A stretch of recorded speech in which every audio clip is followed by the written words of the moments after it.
আজকের ভিডিওতে আমরা দেখব কোন ধরনের ব্লাড গ্রুপ কাকে ব্লাড দিতে পারবে। মানুষের blood group ABO type blood group বলা হয়। এখানে লেখা আছে অ্যাকসেপ্টর এবং ডোনার।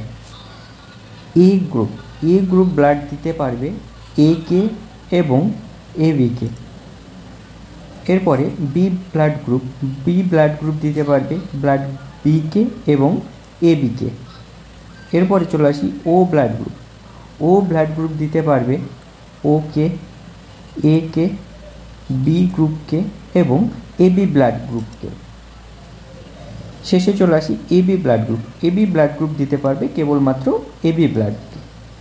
অর্থাৎ দেখতে পাচ্ছি এখানে ও ব্লাড গ্রুপ সবাইকে দিতে পারছে, অর্থাৎ ও ব্লাড গ্রুপ হলো সার্বজনীন দাতা অর্থাৎ ইউনিভার্সাল ডোনার, এবং ইউনিভার্সাল অ্যাকসেপ্টার হলো এবি অর্থাৎ সবার কাছ থেকে ব্লাড নিতে পারে।